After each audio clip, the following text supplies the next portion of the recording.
Human Vengeance. Chapter 23. Making a Deal.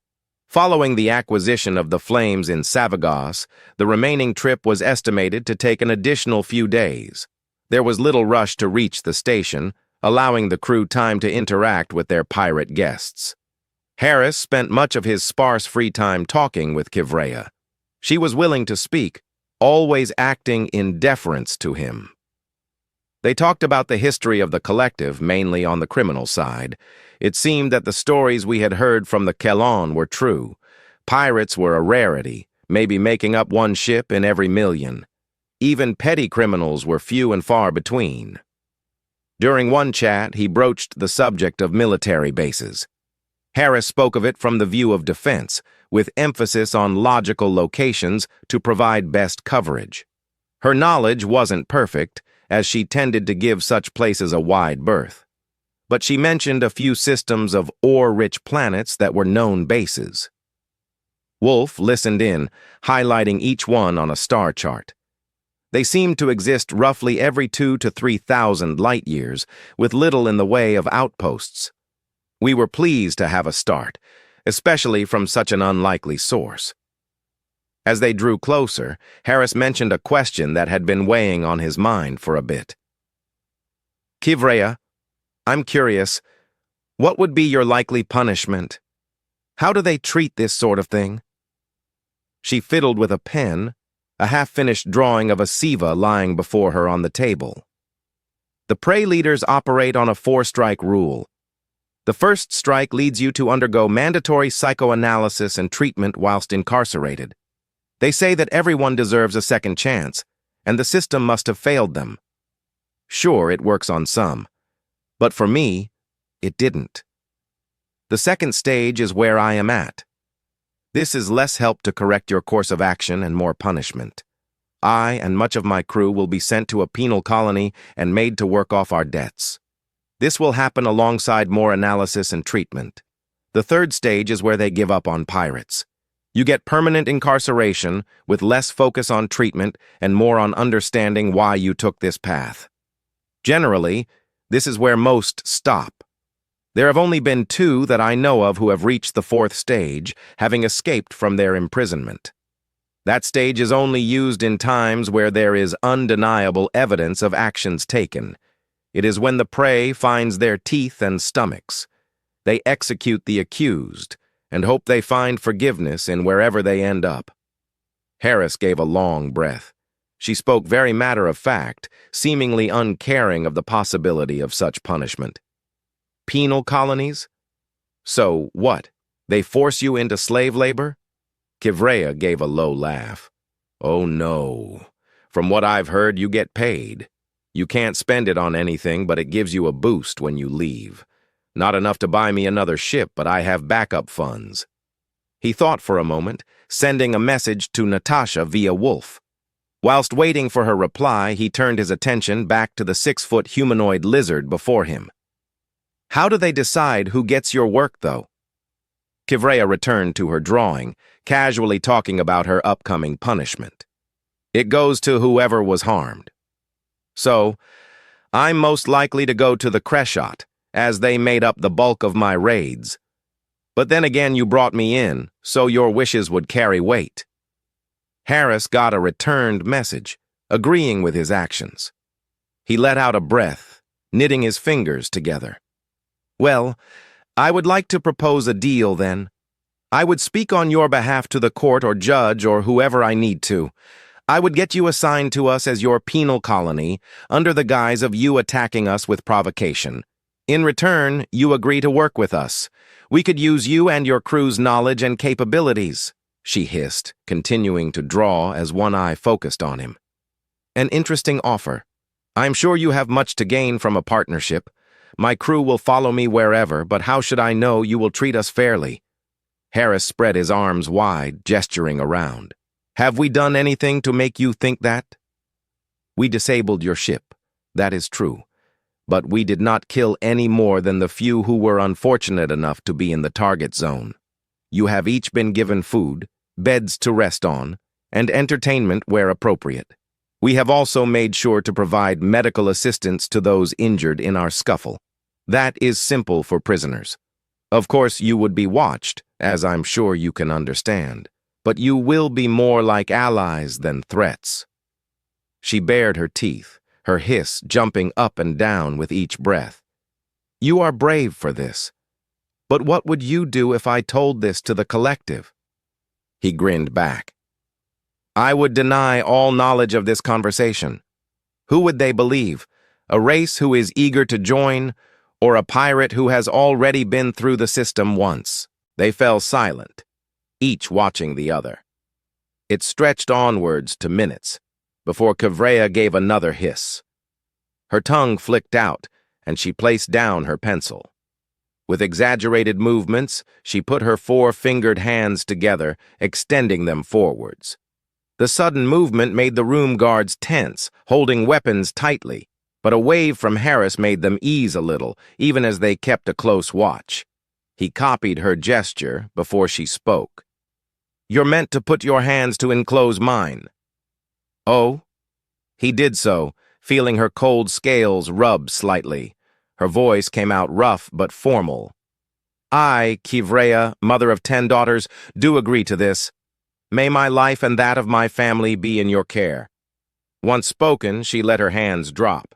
She grinned at him, looking around at the guards. I hope you live up to your end of the bargain. Harris nodded. We will do our best. Was that your way of concluding business? Kivrea nodded whilst shaking her head. Yes and no. For most, a simple hand touch is enough, but for something important like that, it shows you as the controlling party. What do you do? Harris held out his hand. I see. Well, a lot of us shake hands. If you out yours in mine, I will demonstrate. She carefully placed hers inside, keeping her claws away from his skin. He pumped their joined hands 3 times before releasing. That's how we do it. I look forward to working with you. She laughed again. And I you. Human Vengeance. Chapter 24. Spars and Arrests. With an agreement in place, some of the tension around the ship dispersed. Although still watched, the SIVA were given better treatment. A few at a time were allowed to walk the corridors of GUS Wolf under escort.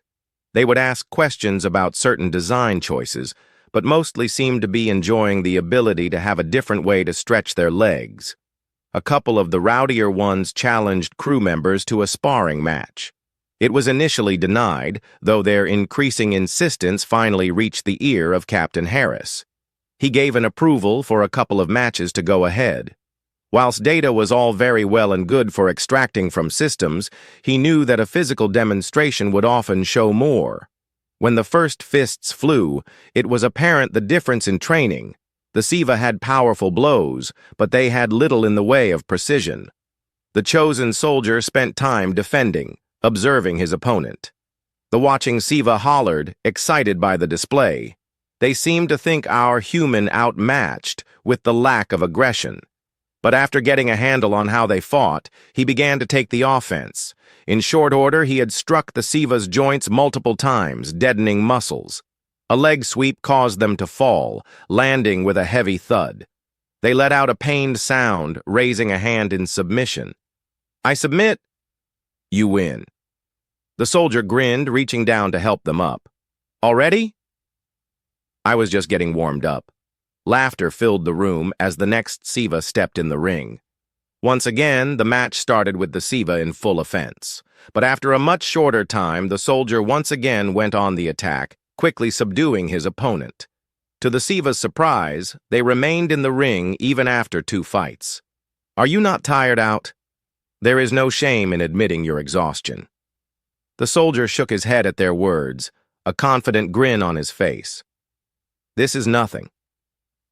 We normally got for 12 rounds of 3 minutes each. A couple of 2-minute spars is easy.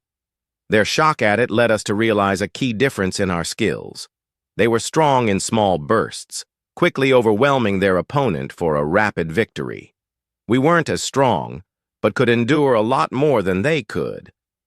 Whilst they were based on an ambush predator, we were endurance ones. The exit to Assembly Station was met with little fanfare. The Siva was put into their confinement, and a communication channel was opened to the station. "This is GUS Wolf of Humanity, come in assembly station. We read you GUS Wolf. It's a pleasure to see you again. Please proceed to the spoke you used before." A beacon was provided showing the spoke had rotated around during the time they were away. The ship began to power towards the dock as Wolf left the channel open. "Thank you, assembly station. We also have a vessel with us that we had to disable. Call sign flames in Savagas." There was a murmur on the other end before the person on their communication spoke again. "You took down a pirate?" "Understood. Please proceed as planned. Station authorities will meet you there." Captain Harris quickly sprung to action, talking to Wolf. "Tell them we wish to see their way of delivering justice." Wolf responded with an image of a thumbs up. "Will do, assembly station. We wish to observe the legal process if representatives are allowed. That should not be an issue, GUS Wolf." "Thank you. Assembly station, GUS Wolf out." With permission granted, the rest of their trip to docking passed by uneventfully. The Siva crew were brought to the docking bay, watched over carefully. Kivrea made sure they understood their position was to seem unhappy and not enjoying the company. Exterior cameras showed a force of Avonzi assembled, approximately 50 of the oversized praying mantis-looking things. Unlike the pair that had delivered the masks and translators, these were wearing armor plating, with various sized manacles on their sides. They were focused on the airlock, waiting for something. Pushing through the back was a much larger figure. It bristled with short fur, supported on 4 enormous legs. Its large head had no eyes, instead 2 trunks sprouting from each side. It had a large mouth filled with crushing teeth, with a tube running from it to a pair of tanks on its side. It wore a sort of overall covering its legs and chest, with straps tied across its back. This was a Kreshot. Natasha took the front, wearing one of the masks and translators. After the time spent back home, the masks had been adapted to fit a bit better, with a series of sensors to determine the exact makeup of the air. She nodded to no one in particular, and Wolf opened the door. The Kreshot spoke first, its loud voice rumbling through the air. "Welcome back. You have pirates for us, correct?" "Thank you, and yes, we do. Though we do ask that we be involved with the proceedings surrounding their case." The Kreshot blew air through one of its trunks. "I have been told this. We shall process their details first, before they are presented for judgment." She nodded, stepping to the side. "Thank you. We will be eager to attend." At a shake from the lumbering giant's head, the Avonsi swept in. They rapidly manacled each Siva, guiding each one out. Kivrea looked to Captain Harris as she was led out, relaxing a little at the wink he gave her. The congregation soon disappeared as each Siva was taken away. The Kreshot brought up the rear, stomping away. Taking their place was a recognizable purple figure as Genev approached the ship. Its mouth was in a flat line. "Natasha, good to see you again. Your trip back here was eventful, it seems." She nodded, holding out a hand. It took it, giving a firm pump before letting go. It was indeed. But they surrendered when they realized we weren't so easily beaten. With is good. I would have hated for us to sour relations with our second time meeting a ship ending in total bloodshed. Genev gave a slow clap. "I understand, but you would have been defending your interests, which is understandable. I'm aware you wish to take part in their legal process, correct?" She gave a small nod. "Yes, we would. With us looking to join, it would be prudent for us to understand how you decide guilt and dish out justice."